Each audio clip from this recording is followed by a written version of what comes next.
August 25th, 2017, Rockport, Texas. A Category 4 hurricane made landfall on the Texas Gulf Coast with winds of 130 miles per hour.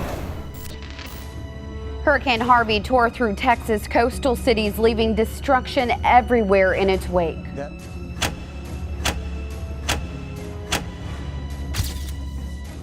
As the water was rising, people parked their cars on the streets thinking it was high enough, but the water kept coming.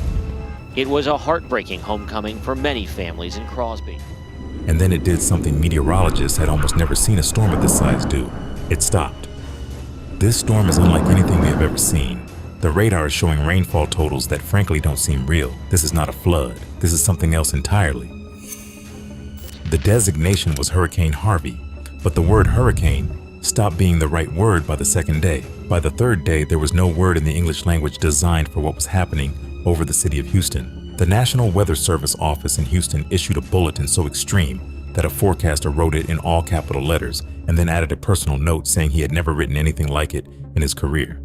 Grew up here, not so new after all. Matt Moreland took over the Houston Galveston office last August, returning to the place where his career began. But Houston's actually my hometown, so I came back to my hometown, my home office. I started my career here in 1998, and I was here for 13 years. During those early years, Moreland helped forecast some of the region's most destructive storms. Went through Hurricane Ike, went through Hurricane Rita, went through Allison. The bulletin warned of catastrophic and life-threatening flooding. The rain totals they were projecting were so far outside normal forecast ranges that the agency briefly considered whether their own instruments were malfunctioning. Harvey would drop 60.58 inches of rain on one location in southeast Texas over the course of 6 days. That is the highest rainfall total ever recorded from a tropical cyclone anywhere in the continental United States. The record has never been broken, but the rainfall is not the full story.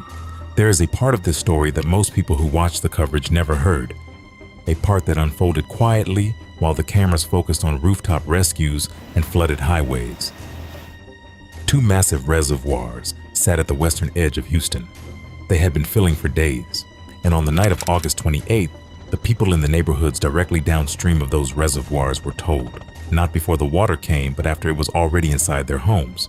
To understand what Harvey did to Houston, you have to understand what Houston is. The city and its surrounding metros sprawl across Harris County, one of the flattest pieces of land in the continental United States. The coastal plain here tilts almost imperceptibly toward the Gulf of Mexico, roughly 50 miles to the southeast. There is no ridge, no hill, no natural barrier of any kind. When water falls on this land, it has one place to go, and it gets there slowly. Houston had been building outward for decades. Wetlands that once absorbed floodwater were paved over for subdivisions and strip malls. Between 1992 and 2010, Harris County lost more than 70,000 acres of wetland and prairie. Each acre of wetland can absorb roughly 1.5 million gallons of water. The math on what that lost capacity meant during a 60-inch rainfall event is not complicated. It is devastating. The city also sits inside a geography that meteorologists call a moisture tap. The Gulf of Mexico to the southeast feeds warm, saturated air northward almost continuously during late summer.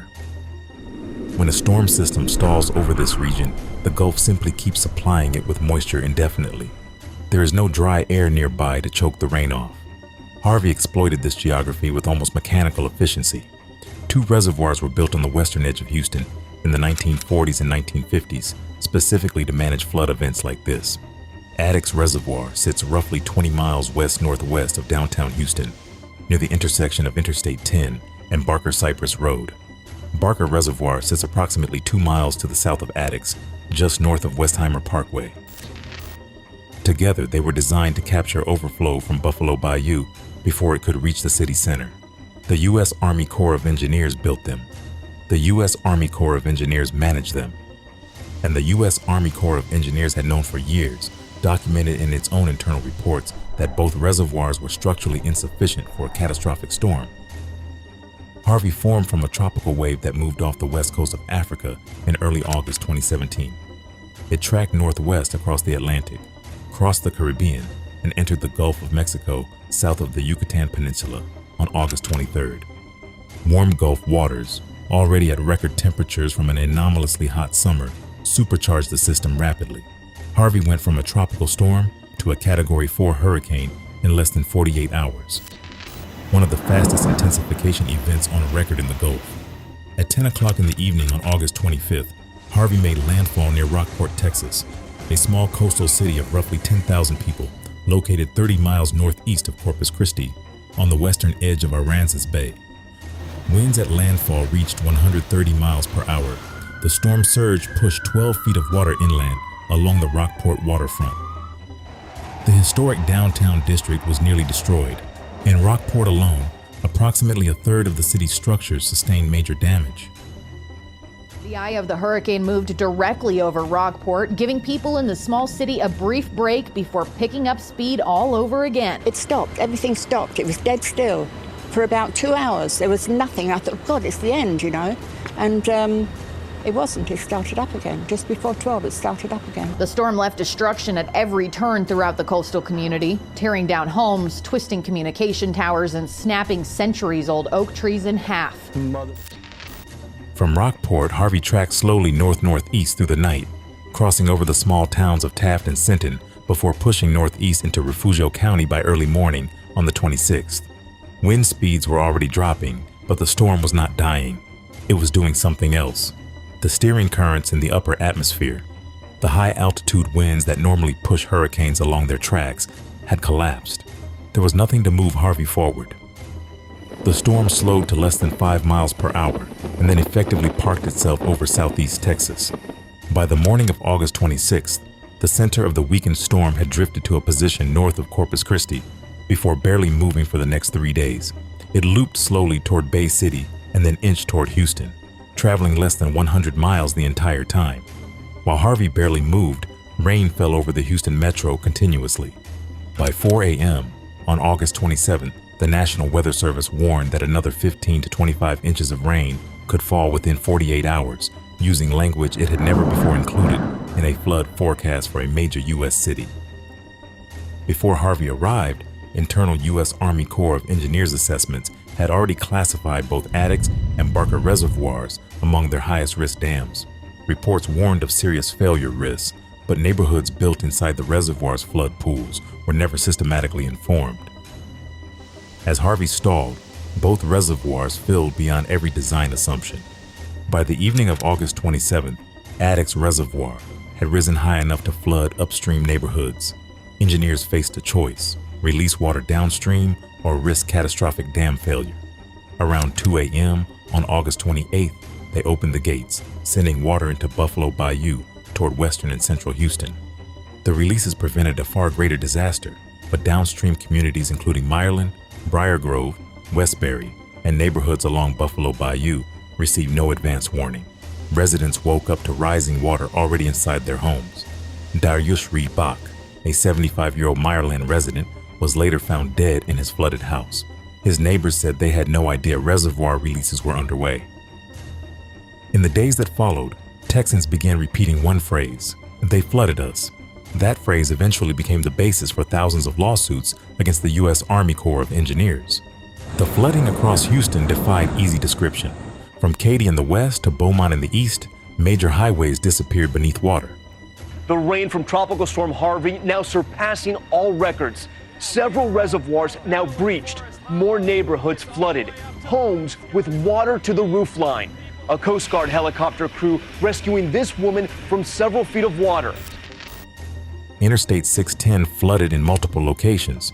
Interstate 10 remained underwater for days, and the Texas Department of Transportation reported more than 330 flooded road segments at the peak of the disaster. Water released from Addicks and Barker surged down Buffalo Bayou, while relentless rainfall continued across the city, flooding neighborhoods throughout western and central Houston. Around 30,000 people were rescued. The Coast Guard, Texas National Guard, and volunteer boat owners known as the Cajun Navy spent days pulling families from flooded homes. Tom Nguyen organized neighborhood rescues near Addicks Reservoir, making more than 40 boat trips over 3 days. During one rescue, he found an elderly woman stranded on the roof of her porch, waving a white towel for help.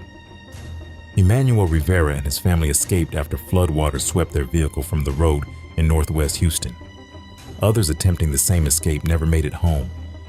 The official death toll from Harvey was 68, but researchers later estimated that roughly 200 additional deaths may have been linked to the disaster through delayed medical care, interrupted medications, cleanup accidents, and other indirect causes that never entered the official count.